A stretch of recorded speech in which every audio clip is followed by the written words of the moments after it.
કચ્છ જિલ્લાથી સમાચાર સામે આવી રહ્યા છે। સ્થાનિક સ્વરાજ્યની ચૂંટણીનો જંગ જામ્યો છે, ત્યારે રાજકીય ગતિવિધિઓ તેજ બની છે। ભુજ નગરપાલિકાના વોર્ડ નંબર 10ના ભારતીય જનતા પાર્ટીના ઉમેદવારોએ વિવિધ વિસ્તારોમાં જનસંપર્ક અને ડોર ટુ ડોર પ્રચાર કરી પેનલ ટુ પેનલ મતદાનની પ્રક્રિયા કરી છે, અપીલ કરી છે। લોકો પણ ભાજપની કામગીરીથી ખુશ હોવાથી પેનલ ટુ પેનલ મતદાન કરશે તેવું વાતાવરણ દેખાઈ રહ્યું છે।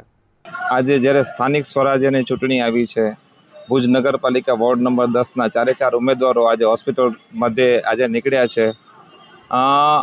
લોકોને ખૂબ અપેક્ષાઓ હોય છે અને આમ જોવા જઈએ તો ગયા 5 વર્ષની અંદર નગરપાલિકાએ કામ પણ ખૂબ કર્યું છે। જેવી રીતે આપણે ભુજના નાગરિકોને રોડ, રસ્તા, પાણી, ગટર એ બધી જરૂરિયાતો હોય તો આપણે આમ જોઈ રહ્યા છીએ કે રોડના કામ હમણાં ચાલી રહ્યા છે। દરેક 54 કિલોમીટરના રિંગ રોડના કામ હમણાં ભુજની અંદર થઈ રહ્યા છે। પાણી છેલ્લા 5 વર્ષની અંદર પાણીની અંદર નર્મદાનું પાણી રેગ્યુલર આવે છે અને બધા જ લોકોને મળ્યું છે। રસ્તાઓના, ગટરોના કામ ચાલુ છે, છતાંય ક્યાંક ક્યાંક ક્ષતિઓ છે।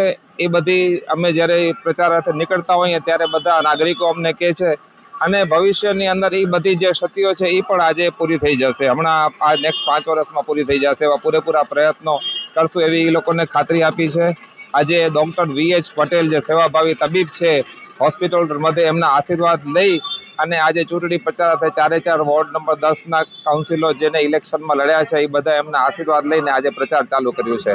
અમારા આગળ પણ ભાજપને જીતાડેલા 4માંથી 3ને જીતાડેલા હતા તો અધૂરા કામ થયા છે, પણ હવે એમ થાય છે કે પેનલ ટુ પેનલ જીતાડીએ તો પૂરેપૂરા કામ થાય।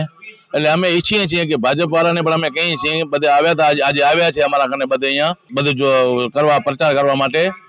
કોંગ્રેસ વાળા પણ આવે છે, પણ અમે કોંગ્રેસને અમે જાકારો આપીએ છીએ। કોંગ્રેસનો અમારા કને કાંઈ મતો છે નહીં, માટે અમે ભાજપને મત આપીએ છીએ।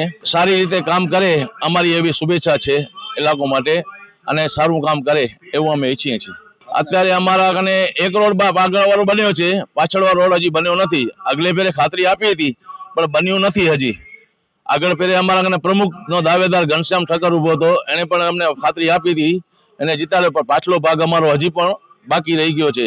એટલે એ લોકો ખાતરી તો આપી છે પણ હજી થયું નથી। જન્મથી જ ભાજપના પ્રેમી છીએ અને ભાજપને જ મત આપીએ છીએ હંમેશા। અને અત્યારે જે 4 ઉમેદવાર છે અમને એના ઉપર ખૂબ જ ભરોસો છે। અમારા સોસાયટીમાં કામ બહુ જ સારો કરે છે ભાજપવાળા અને હજુ પણ વધારે સારું કરશે એવી અમે એને અપેક્ષા રાખીએ છીએ અને ફરી પણ અમારો પણ સહયોગ રહેશે। સાથે અમે ભાજપને જ મત આપશું।